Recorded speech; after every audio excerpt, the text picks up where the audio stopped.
I'm going to do a video today on my reloading press. It's a Dillon 550B progressive 4-stage press. Before we get started, I just want to let everybody know I am not saying one is better than the other, or I'm not downing anybody else's equipment or what they use. This is just the machine that I chose.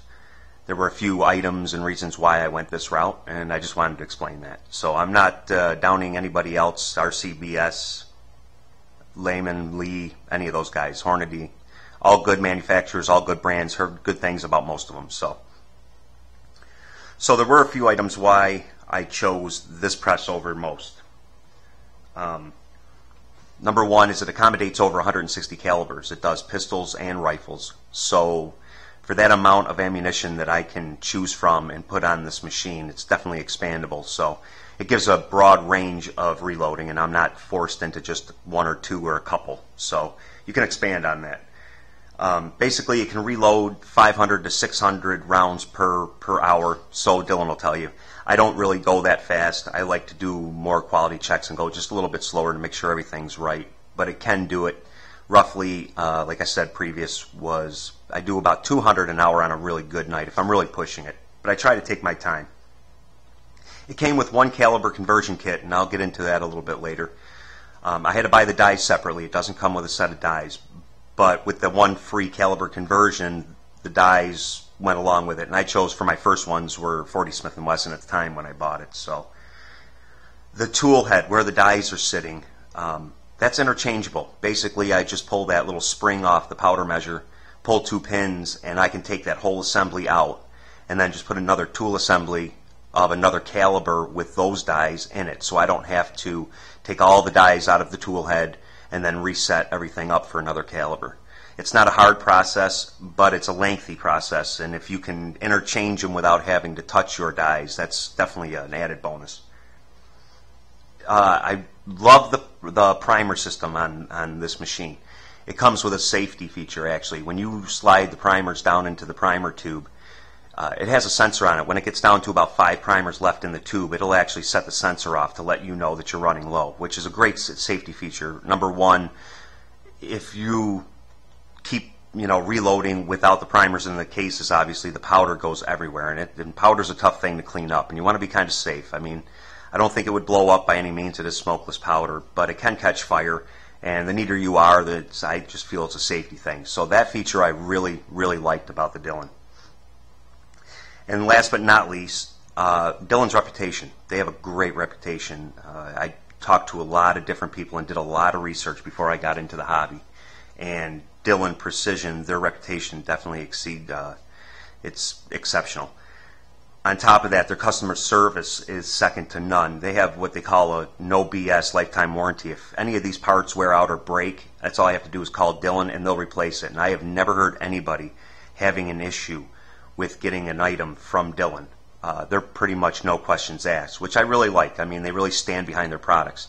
And just as a head note, this machine here is 5 years or so old, and it's sturdy and it's solid, and I have not broken or worn out a thing. So, but you never know. In the future, you never know what the future holds. So if that ever happens, I just call Dillon and tell them what part I need, and they'll send it right through the mail.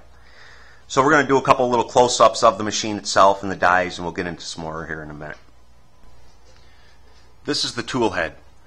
This is removable. And like I said earlier, that's a 4-stage press. So the first stage here, this is your depriming and sizing die. Basically pops out the primer and resizes your casing. The next station here is your powder measure. This is your powder funnel die.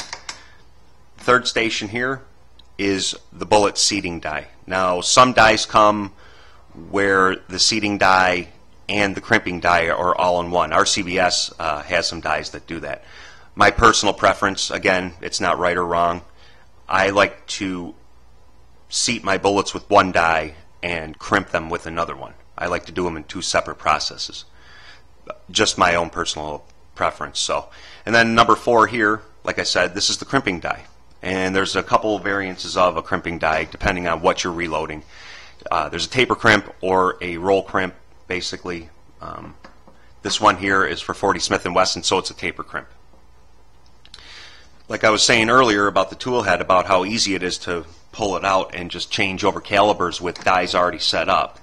You basically pull these two pins, this whole system comes right out. And there you go. Now I just grab another tool head with the dies already set up for another caliber. I just slide it back in, reset my pins, and I'm basically changed over, 90% changed over for another caliber. There's two ways to mount your press to your shop table. One is hang it off the edge by these bolts here. You can hang it actually right off the edge of the bench. I tried that route. I didn't like it at all. Every time I pull the handle back, the whole machine would rock back and forth. And it wasn't sturdy enough for me. So Dillon offers some items called strong mounts, and basically what you do is they're just brackets that raise them up off the bed or off the tabletop, and it's a stand for them. And as you can see, it's solid. I mean, this press is going nowhere. Plus it benefits me because I like to stand up when I reload. I know some guys like to sit. I prefer to stand. So it also lifts the whole reloader up about 11 inches off the surface of the table. So it's a lot easier for me to stand here and pull the lever 100 times, you know. These are not included with the kit. You have to buy these separate. But in my opinion, it's worth the money. I believe I got these for $49 from Dillon themselves. Like I said, really worth the money to me. So the item on the right is my primer tube. And this is the sensor I was talking about. It comes with this rod. What you do is you drop the primers into this tube, and as the primers are getting low, this other rod that goes inside comes down, hits the top when you're low, and it sets off my alarm, which was a great selling point for me. I really like the fact of the safety feature with this machine. I know when that sensor goes off, I have roughly 5 primers left before I'm out, and I can refill the tube or finish up the 5 I'm on, and there's a very little chance of me reloading without the primers being in the cases. The item on the left is the powder measure that throws the charge of smokeless powder into the cases. Great powder measure, very accurate. Normally, most times, once I get that set up to where I want or how many grains I want it to throw, very seldom do I ever have to readjust this. If you have to readjust it, it's a real easy thing. You just turn this bolt here clockwise for more or less counterclockwise. So very easy to adjust, and it's usually within a grain. I would say no more than a grain. And again, once I set that up at the beginning of the reloading process, very seldom do I ever have to touch that part. Okay, fellas, so there's my Dillon 550B. All the features that I liked and the reasons why I bought it. Hope you enjoyed the close-ups. And again, I'm not telling you if you're considering getting into the reloading hobby that you have to go out and buy this one. You know, only you can make that decision of which one you like. Just go out, do your research, find the brand and the press that fits you the best and the features that you like. But if you are going to consider doing the reloading thing, I would definitely recommend at least looking at the Dillon. I think you guys would like it.